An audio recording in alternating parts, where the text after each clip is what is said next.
আজকের ভিডিওটিতে ম্যালথাসের জনসংখ্যা বৃদ্ধি সংক্রান্ত তত্ত্বটি নিয়ে আলোচনা করব।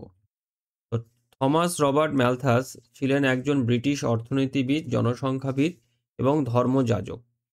1789 সালে তার বিখ্যাত গ্রন্থ an essay on the principle of পপুলেশনেতে জনসংখ্যা বৃদ্ধি সম্পর্কে তার যে মতবাদ সেটি তিনি তুলে ধরেন। আর ম্যালথাসের এই যে মতবাদটি, এই মতবাদ বা এই তত্ত্বটিকে অনেকেই জনসংখ্যার হতাশা তত্ত্ব বা পপুলেশন পেসিমিজম বলে অভিহিত করেছেন। তো এবারেতে আমরা এই ম্যালথাসের তত্ত্বের যে মূল নীতিগুলি আছে সেগুলো একটু দেখে নেব। তো প্রথম ম্যালথাস তার জনসংখ্যা বৃদ্ধি তত্ত্বের যে নীতিগুলির কথা বলেছেন তার মধ্যে তিনটে খুব উল্লেখযোগ্য নীতি রয়েছে। প্রথমটি হচ্ছে এই যে জনসংখ্যা খাদ্য, বস্ত্র, প্রাণীয় আশ্রয় ইত্যাদি উপাদানের উপর নির্ভরশীল। দ্বিতীয় যে নীতি রয়েছে, নারী পুরুষের মধ্যে আকর্ষণ অমোঘ ও শাশ্বত। আর তৃতীয় যে নীতি রয়েছে, খাদ্য সরবরাহ ঠিক থাকলে জনসংখ্যা বৃদ্ধি পেতে থাকে। এবারেতে এই তত্ত্বের যে মূল বিষয় রয়েছে সেই বিষয়গুলি নিয়ে আলোচনা করব। তো ম্যালথাসের জনসংখ্যা বৃদ্ধি তত্ত্বের দুটো প্রধান বিষয় আছে। একটা হচ্ছে যেটা ম্যালথাস বলছেন কি, যে জ্যামিতিক হারে জনসংখ্যা বৃদ্ধি, অর্থাৎ ম্যালথাস তার তত্ত্বে বলছেন যে জনসংখ্যার যে বৃদ্ধি হয় সেই বৃদ্ধিটি জ্যামিতিক হারে হয়। আর খাদ্য উৎপাদনের বৃদ্ধিটা, অর্থাৎ ম্যালথাস তার তত্ত্বে জনসংখ্যা বৃদ্ধি এবং তার সঙ্গে সঙ্গে খাদ্য উৎপাদনের যে সম্পর্কটা সেটারও ব্যাখ্যা দিয়েছেন। তো সেক্ষেত্রে এই ম্যালথাস খাদ্য উৎপাদনের যে বৃদ্ধিটার প্রসঙ্গ যেটা, সেইটাতে উনি বলছেন যে খাদ্যের উৎপাদনটা গাণিতিক হারে বৃদ্ধি পায়। এটা তোমরা মনে রাখবে যে ম্যালথাসের তত্ত্বে জনসংখ্যার বৃদ্ধি হয় জ্যামিতিক হারে, আর সেই সঙ্গে খাদ্য উৎপাদনের বৃদ্ধি সেটা হয় গাণিতিক হারে। তো এবারেতে এই যে প্রথম যে বিষয়টি আছে যে এই জ্যামিতিক হারে জনসংখ্যা বৃদ্ধি, তো এটাতে ম্যালথাস কি বলছেন দেখি। তো ম্যালথাস বলছে যে এই নারী পুরুষের মধ্যে আকর্ষণ অমোঘ এবং শাশ্বত, অর্থাৎ নারী পুরুষের মধ্যে যে যে একে অপরের প্রতি যে আকর্ষণটা, সেই আকর্ষণটা কিন্তু চিরন্তন, সবসময়তেই থাকবে। আর এই জন্য কোনো প্রতিকূলতা না থাকলে জনসংখ্যা জ্যামিতিক হারে বৃদ্ধি পাবে। অর্থাৎ এই যে আকর্ষণ, নারী পুরুষের প্রতি যে একে অপরের প্রতি যে আকর্ষণ, সেই আকর্ষণ যেহেতু অমোঘ এবং শাশ্বত, চিরন্তন, তো এই আকর্ষণের মধ্যে যদি কোনো প্রতিকূলতা যদি তৈরি না হয়, তাহলে কি হবে, নারী পুরুষ একে অপরের সঙ্গে মিলিত হবে এবং তাদের সন্তান সন্ততির জন্ম হবে, যেটা জনসংখ্যার বৃদ্ধি করবে। আর যে জনসংখ্যাটা বৃদ্ধি হবে সেইটার যে হার, সেটাকে ম্যালথাস বলছেন যে সেই যে জনসংখ্যা বৃদ্ধি হবে সেটা জ্যামিতিক হারে বৃদ্ধি পাবে। অর্থাৎ এই যে 1, 2, 4, 8, 16, 34, 32 এই হারে বৃদ্ধি পাবে। অর্থাৎ তিনি অনুমান করেছিলেন যে প্রতি 25 বছরেতে জনসংখ্যা দ্বিগুণ হবে। অর্থাৎ দেখো, এই যে 1 আছে, 1-এর পরে এই যে 2 হলো, এই যে 2টা এটা হতে 25 বছর সময় লাগবে। আবার এই যে 2 থেকে 4 হতে আরও 25 বছর সময় লাগবে। আবার 4 থেকে 8 হতে আরও 25 বছর। তো এরকমভাবে ম্যালথাস বলছেন যে জ্যামিতিক হারে প্রতি 25 বছর অন্তর অন্তর জনসংখ্যা বৃদ্ধির হারটা দ্বিগুণ হারে বৃদ্ধি পাবে। তো এটা গেল জনসংখ্যার জ্যামিতিক হারে বৃদ্ধির বিষয়। এবার দেখো খাদ্য উৎপাদন সম্পর্কে ম্যালথাস কি বলছেন। তো বলছে যে ম্যালথাসের মতে প্রাকৃতিক সম্পদ এবং জমির সীমাবদ্ধতার কারণেতে খাদ্য উৎপাদন গাণিতিক হারে বৃদ্ধি পাবে। অর্থাৎ এখানে কিন্তু জ্যামিতিক হারে বৃদ্ধি পাচ্ছে না, এখানেতে গাণিতিক হারে বৃদ্ধি পাচ্ছে। এবং খাদ্য উৎপাদনের ক্ষেত্রে দেখো, এখানেতে এই যে 1, 2, 3, 4, 5, 6 করে রয়েছে, এইভাবে বৃদ্ধি পাবে। অর্থাৎ প্রতি 25 বছর অন্তর অন্তর যেরকম জনসংখ্যা বৃদ্ধির হারটা ম্যালথাস দ্বিগুণ বলছেন, দ্বিগুণ হারে বৃদ্ধি পাবে। তো সেটা কিন্তু খাদ্য উৎপাদনের ক্ষেত্রে কিন্তু হচ্ছে না। তো যেটার কারণেতেই এই জনসংখ্যা বৃদ্ধি এবং খাদ্য উৎপাদনের মধ্যে কিন্তু একটা তফাৎ তৈরি হবে।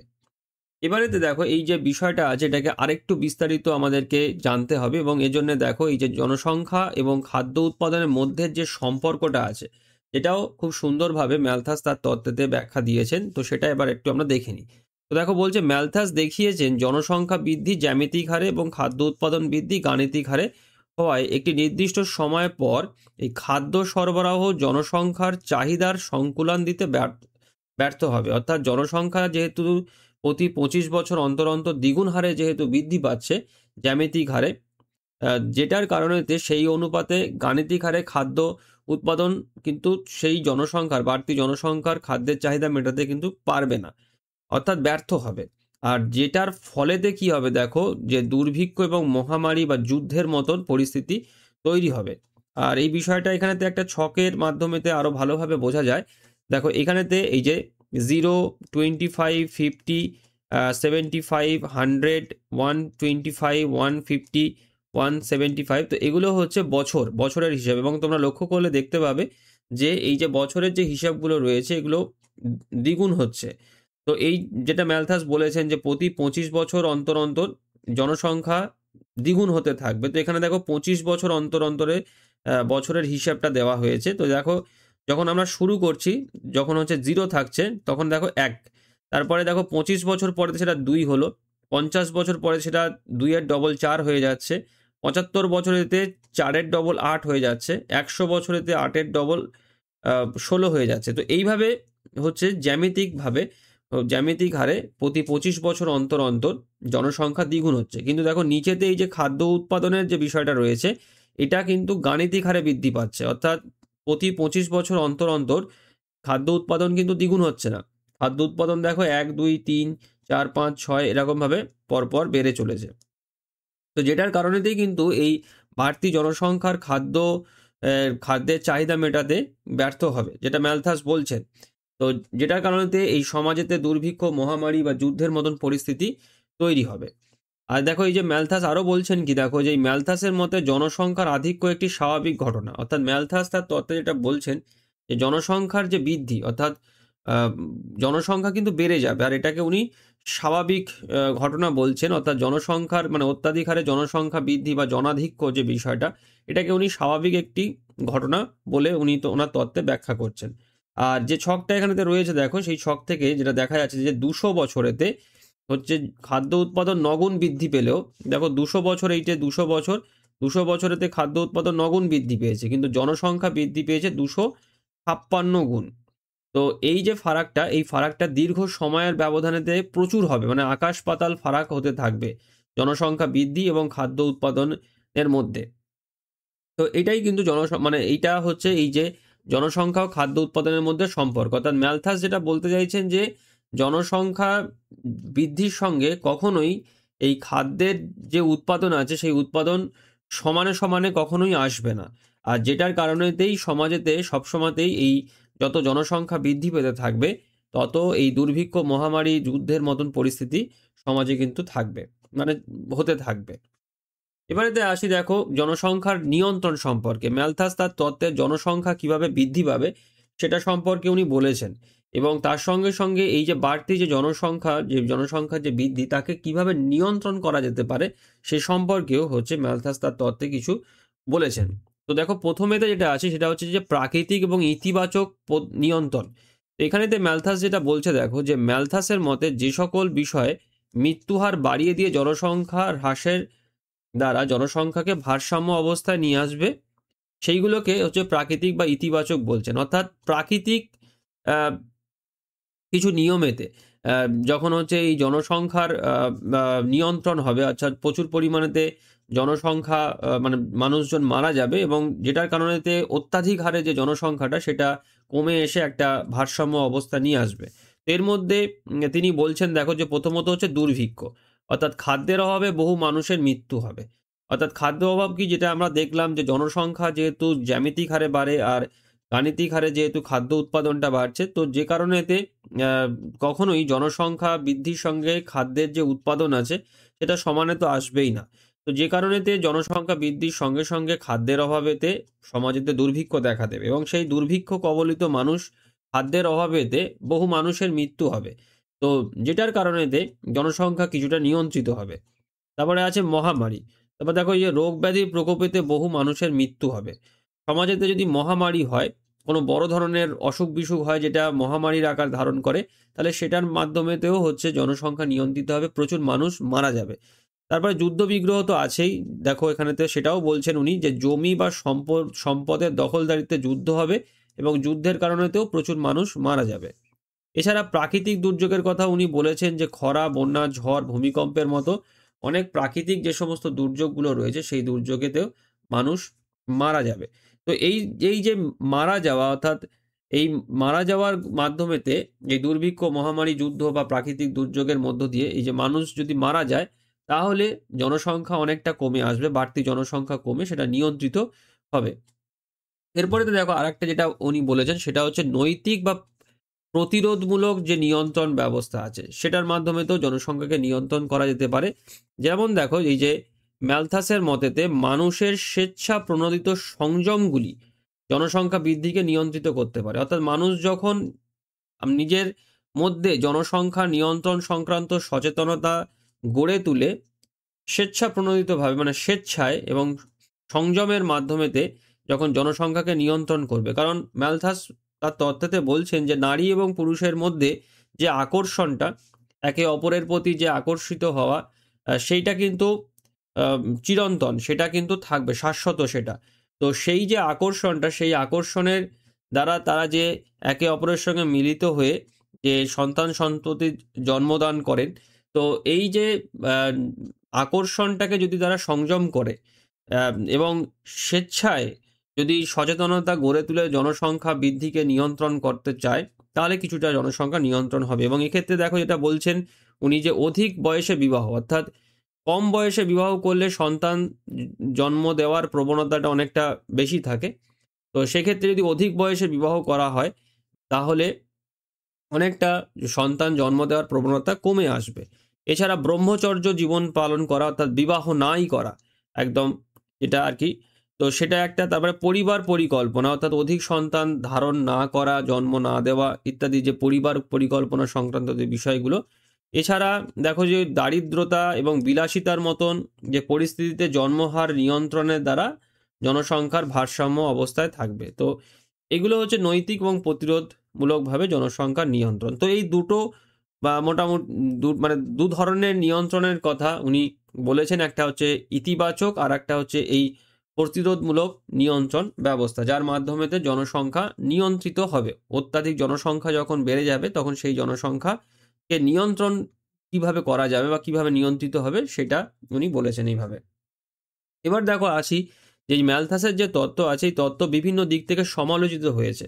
তো সেই সমালোচনার যে জায়গাগুলো, অর্থাৎ ম্যালথাসের তত্ত্বের যে সীমাবদ্ধতা যেগুলো রয়েছে সেগুলোকে আমরা একটু জেনে নিই। প্রথমে তো দেখো যে প্রযুক্তিগত যে উন্নতি, সেই উন্নতিকে এই তত্ত্বেতে উপেক্ষা করা হয়েছে।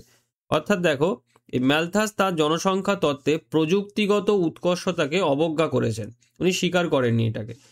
অর্থাৎ কি, এই যে আধুনিক কৃষি পদ্ধতি, উন্নত বীজ, সার, জলসেচ ব্যবস্থার প্রসার, কীটনাশকের প্রয়োগ দ্বারা খাদ্যশস্যের উৎপাদন বহুগুণ বৃদ্ধি পেয়েছে। অর্থাৎ আজকের আমরা যে বিভিন্ন যে উন্নত যে কৃষি পদ্ধতি এবং উন্নত বীজ সংকরায়নের মাধ্যমেতে যে সমস্ত হাইব্রিড বীজ ব্যবহার করে আমরা খাদ্য উৎপাদনকে বহুগুণে বাড়িয়েছি, যেটার কারণেতে বাড়তি জনসংখ্যার খাদ্যের চাহিদা মেটাতে কিন্তু আমরা সক্ষম হয়েছি। এবং তার পাশাপাশি দেখো যে শিল্প বিপ্লবের ফলে পরবর্তী সময়ে নানা কর্মসংস্থান সৃষ্টি হয়েছে, মানুষের জীবনযাত্রা প্রণালী উন্নত থেকে উন্নততর হয়েছে, যা পরোক্ষভাবে জনসংখ্যা বৃদ্ধিকে অনেকটা নিয়ন্ত্রণ করেছে।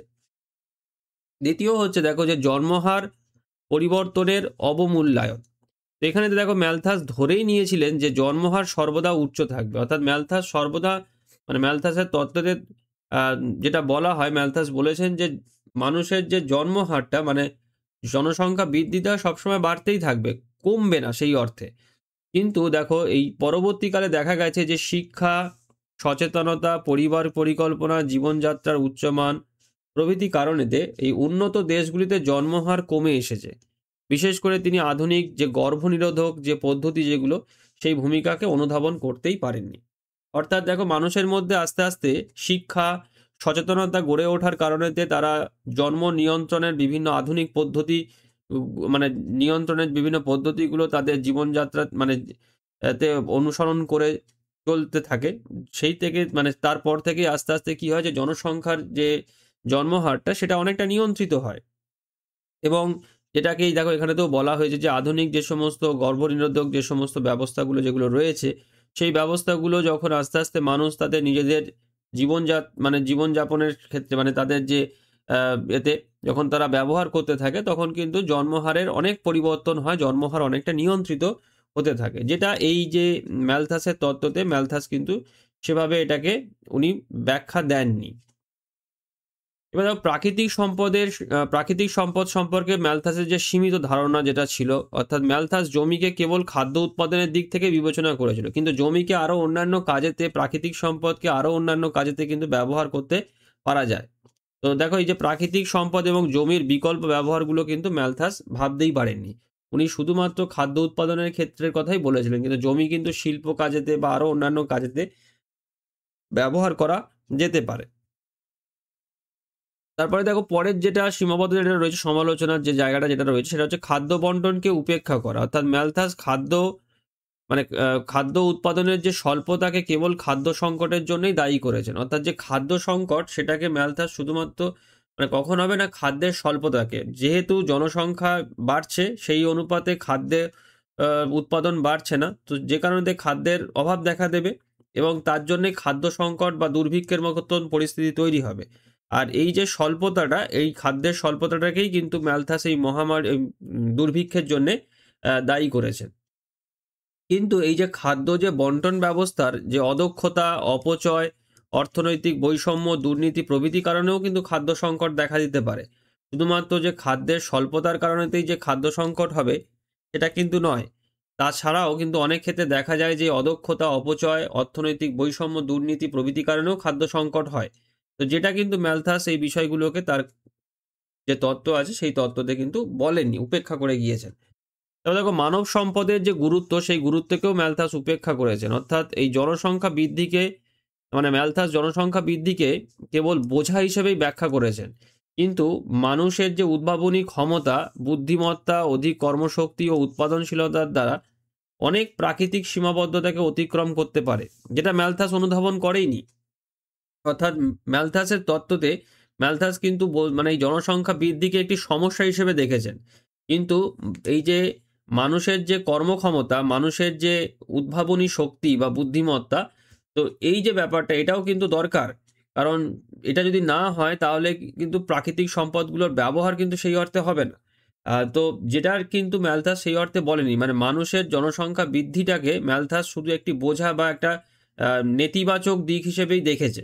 তার মধ্যে থাকা যে সমস্ত উদ্ভাবনী ক্ষমতা, বুদ্ধিমত্তা এবং অধিক যে যে কর্মশক্তি তার যে, সেই বিষয়গুলোকে কিন্তু ম্যালথাস বলেইনি। কারণ অনেক দেশ আছে দেখবে, যে সমস্ত দেশে যে জনসংখ্যা কমে যাওয়ার কারণেতে তাদের দেশের সম্পদ সঠিকভাবে ব্যবহার হতে পারছে না, কারণ তাদের দেশেতে এই কর্মক্ষম জনসংখ্যা কম নেই, খুবই কম। তো যেটার কারণেতে তাদের দেশ কিন্তু আস্তে আস্তে উন্নত দেশ, কিন্তু এটা বেশিক্ষণ যদি চলতে থাকে তাহলে দেখা যাবে তারা আস্তে আস্তে পিছিয়ে পড়তে থাকবে।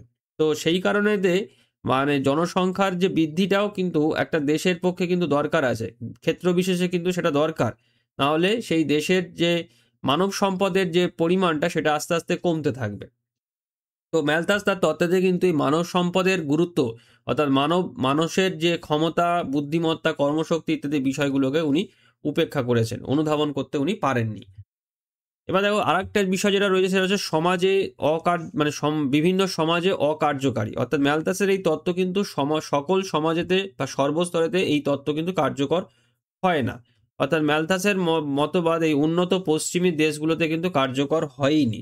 এই সকল দেশেতে জনসংখ্যা বৃদ্ধির হার কমে এসেছে, এমনকি ঋণাত্মক বৃদ্ধি দেখা গেছে।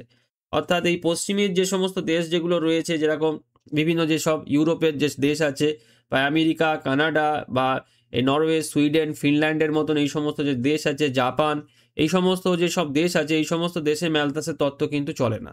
তার কারণ দেখলেই দেখতে পাবে যে এই সমস্ত দেশের জনসংখ্যা ঋণাত্মক বৃদ্ধি দেখা যায়, যেটাকে ওই কাম্য জনসংখ্যা যেটা বলা হয়, সেই জনসংখ্যা কম, কিন্তু এতটাই কম যে জনসংখ্যার শূন্য বৃদ্ধি লক্ষ্য করা যাচ্ছে, ঋণাত্মক বৃদ্ধি দেখা যাচ্ছে।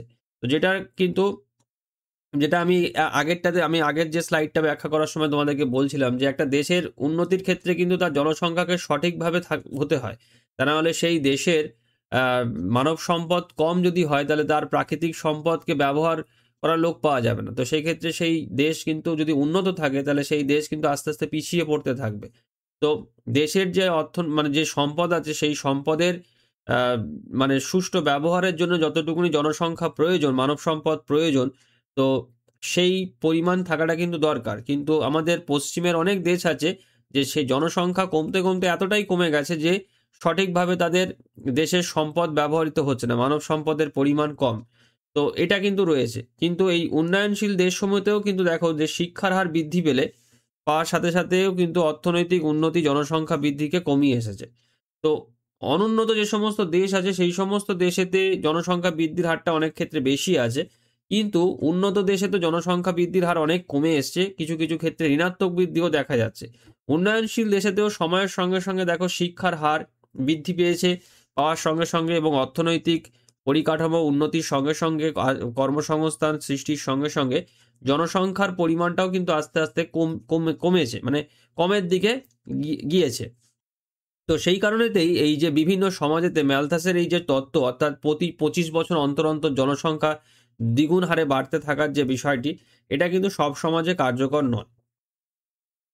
এবার দেখো তারপরেতে রয়েছে যে আধুনিক যে দুর্যোগ ব্যবস্থাপনার সীমিত ধারণা। ম্যালথাস দুর্যোগের মাধ্যমে তো জনসংখ্যা নিয়ন্ত্রণের একটি বিষয় ম্যালথাস বলেছেন, কিন্তু আধুনিক কালেতে বর্তমানেতে দুর্যোগ বিপর্যয় ব্যবস্থাপনার জন্য আমাদের কাছে উন্নত বিভিন্ন রকমের টেকনোলজি রয়েছে, যেটার কারণেতে আমরা অনেক দুর্যোগকে কিন্তু সঠিকভাবে মানে ব্যবস্থাপনা করতে পারি, বা দুর্যোগ পরবর্তী সময়তে মানে মোকাবেলা করতে পারি পরিস্থিতির সঙ্গে, যেটার কারণে প্রচুর মানুষের কিন্তু জীবনহানি থেকে আমরা তাদেরকে রক্ষা করতে পারি।